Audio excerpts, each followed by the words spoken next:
Sathya Sai Speaks, Volume 7, Chapter 13. The World, a Training Ground.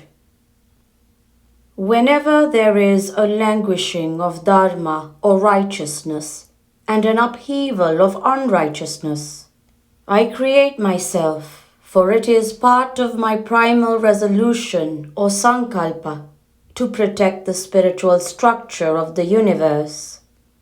I lay aside my formless essence and assume a name and a form suited to the purpose for which I come. Whenever evil threatens to vanquish good, I have to come and save it from decline.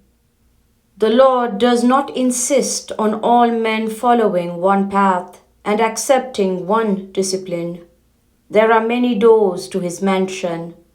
The main entrance is, however, Mohakshaya, the overcoming of attachment. This is what Krishna exhorted Arjuna to achieve.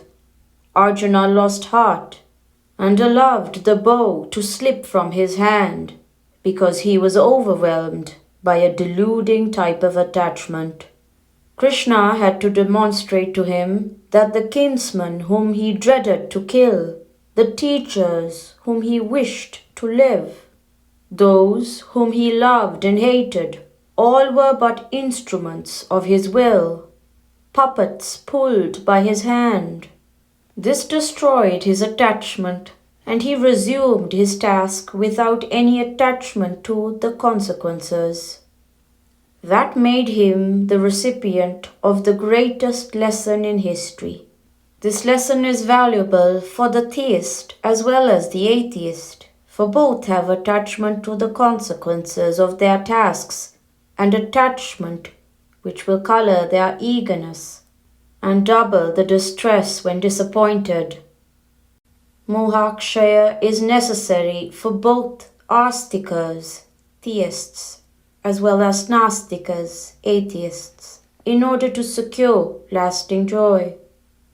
Both do not take from here any minute portion of their acquisitions.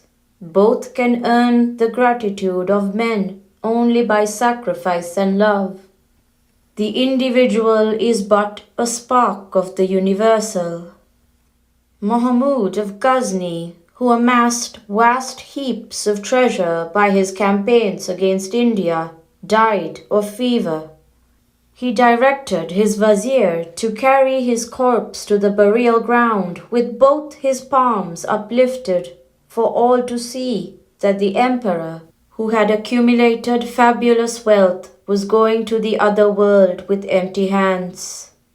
Let everyone know how transient is the splendor derived from the worldly possessions, he said during his last moments.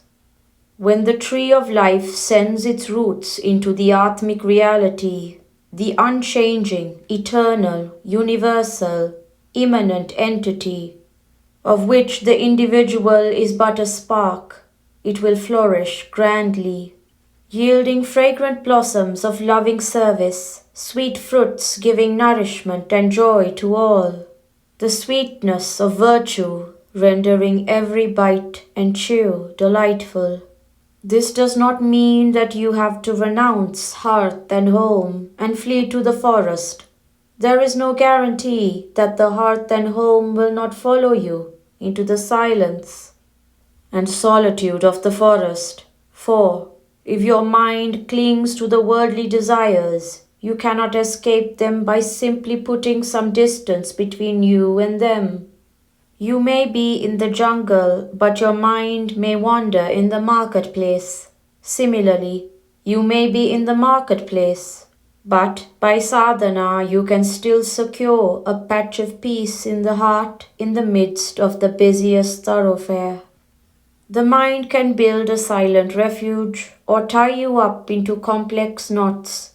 It binds, it loosens bonds. You can sail safe on the sea of samsara, worldly life, if you have no leaks in the boat, but through the leaks of kama, krodha, lobha, moha, madha or matsarya, lust, anger, greed, delusion, pride and envy. The writers of samsara will enter the boat and it will sink, drowning you beyond redemption. Do not allow the water into the boat. Stop all the leaks. Then you need have no fear in samsara. You can benefit by all the chances it gives for training the senses, widening the affections, deepening the experiences, and strengthening the detachment. Let every moment of your life be bhajana. You have to read the newspaper to know how mad and foolish the world is, how futile is heroism, how momentary the glory, and after pursuing it for the information it conveys, you throw it aside. It is now a tasteless waste. So too, live but once, so live that you are born but once. Do not fall in love with the world so much that your false fascination brings you again and again into this delusive amalgam of joy and grief. Unless you stand back a little, away from entanglement with the world, knowing that it is all a play whose director is God, you are in danger of being too closely involved.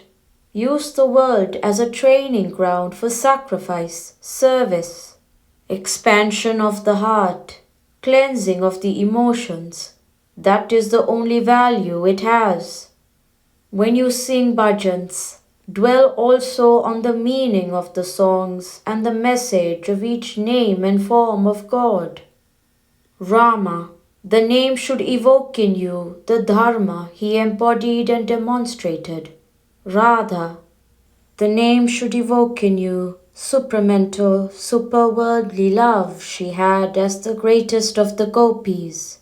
Shiva, the name should evoke the supreme sacrifice of the drinking of the halal poison for the good of the world. The cool grace, heightened by the cascade of the Ganga and the moonlight from the crescent. Do not waste time purposeless. Let every moment be bhajan. Know the purpose of bhajan or namasmarana and devote yourself wholeheartedly to it. Derive the maximum benefit from the years allotted to you. Bhavnagar, March 28, 1967. Be always saturated with prema. Do not use poisonous words against anyone, for words wound more fatally than even arrows. Speak soft and sweet. Sympathize with suffering and loss and ignorance. Try your best to apply the salve of soothing word and timely succor. Do not damage the faith of anyone in virtue and divinity. Encourage others to have that faith by demonstrating in your own life that virtue is its own reward, that divinity is all pervasive and all powerful. Sri Sathya Sai Baba.